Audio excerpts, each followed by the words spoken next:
Okay, so my name is Andy Hayes. I am the Electronic Services Librarian. And I'm going to start off by saying welcome to the library, because that's usually where I hang out.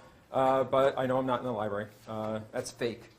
But we've been taking a look at what Professor Jakubowski and Professor Thurl have been talking about are these news aggregators, these intermediaries. So what I want to show you initially is where does all this come from? I think that's mine. Oh, it's yours? Yeah. You got the code. My folder empty. No? Okay, so I have alternative ways. Sure. No, I think the green bar was going across where we were reading. That's all right. I know how to get to where I need to go. So, where do these news stories come from? What I want to show you is what you have available to you as a SUNY Orange student and faculty and staff.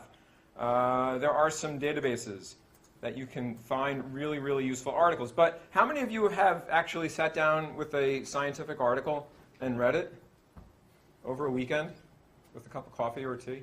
How many of you have read the article and stayed awake? So, I wanted to show you what you need to pay attention to, because some of these news aggregators and these other will point to the data, as Walter John and Chris Thurl said. Go to the, why is data not enough? Well, let me show you.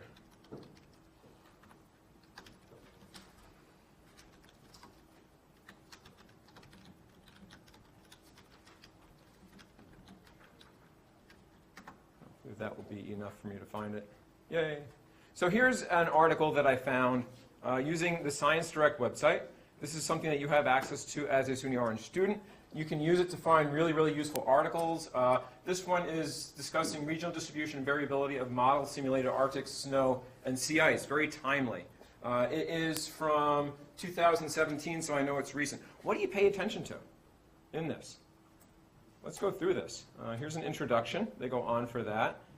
They talk about what they did, their methods, what kind of work they did.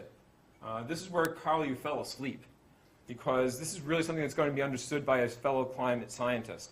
Airborne observations, model simulations, driving mechanisms of snow depth variability. By reviewing results of that experiment, we investigated relative contributions of model explicit mechanisms driving changes in Arctic snow and sea ice to lead H3 mod with P-climb experiment. We avoid influence of temporal trends and total precipitation, analysis field, and our results. Who understood that? I did not either.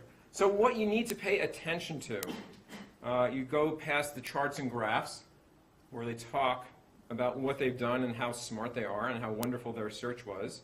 They talk about correlation between snow ice and sea ice thickness. But what you really need to pay attention to is at the end of the article. It seems counterintuitive. You would go to the end of the article. Here's where they have their discussion. And this is what they discuss and why they think what they found is important, where they will explain it to you in somewhat plainer language. And the things that you want to keep your eye out for are robust correlation between sea ice parameters, thickness and deformation. That's a really nice thing to latch onto. We understand that that's a robust correlation. It means like, oh, this actually makes sense. They evaluate the performance of the model. Okay, what did it work? Did it not work? They put that in pretty plain language. Our model results demonstrate that the model reproduces robustly distinction large-scale Arctic ice on sea ice when compared to this other analysis. Both data sets are restricted. One of the things that you really want to pay attention to in these articles is what the authors say are their limitations. A lot of times you find an article that will say, a news article, say, sea ice coming back or sea ice retreating. You want to take a look and say, what did the scientists that wrote this stuff say their limitations are? What makes it important?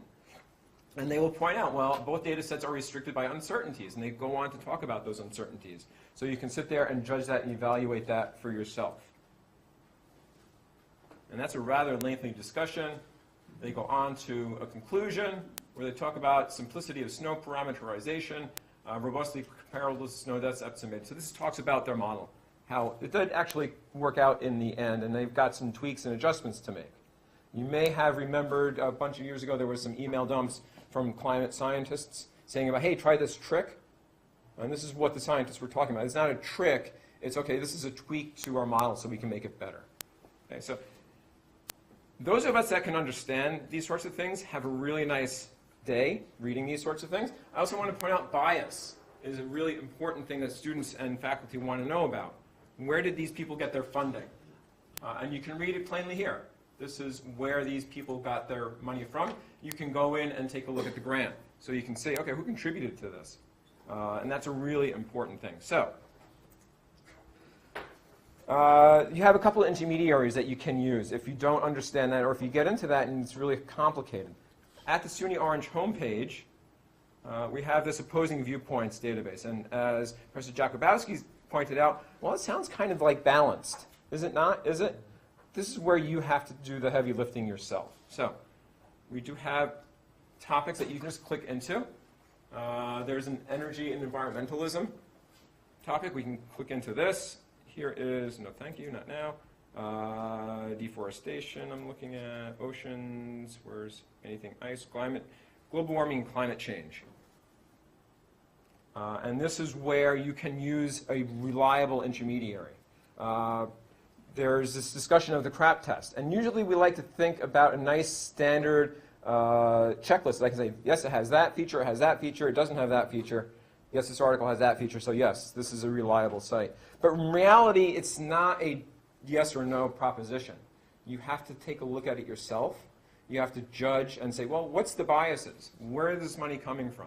Where are the results? What are the problems that the scientists themselves had to say? So it's a sliding scale. So if your article has some of these qualities, but it has some of those qualities, it's not necessarily a black or white thing. What you get in opposing viewpoints is an introduction.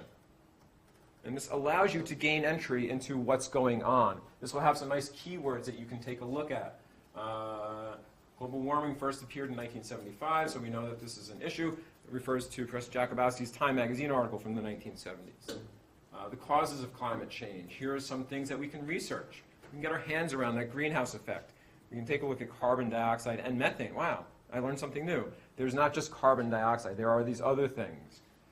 There are some natural processes. That's a definite issue that climate deniers will latch onto, is that, yeah, you know what? Climate goes up and down. It's gone up and down before humans were even around. But what are the natural processes? Rather than just saying, yes, it goes up and down, what contributes to those natural properties?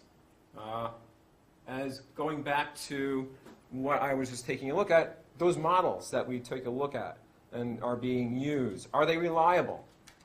This article says, okay, yeah, it's fairly reliable. And we want to take a look into, well, what makes them think it's reliable? How can we use that information?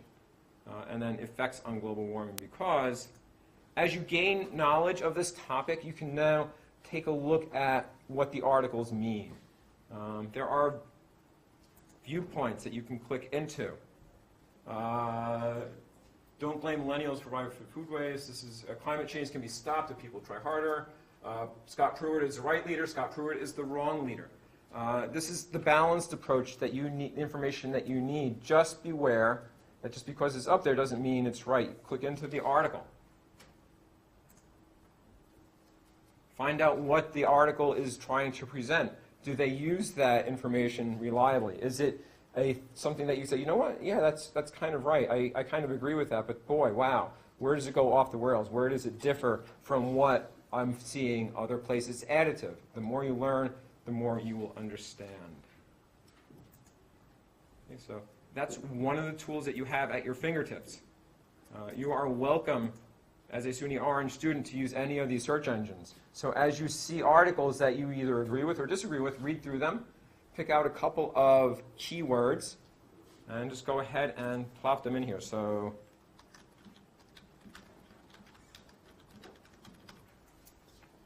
this is an unbiased look. This is just presenting the article that is going to find about sea ice and climate change. Is it going up? Is it going down? And once this populates,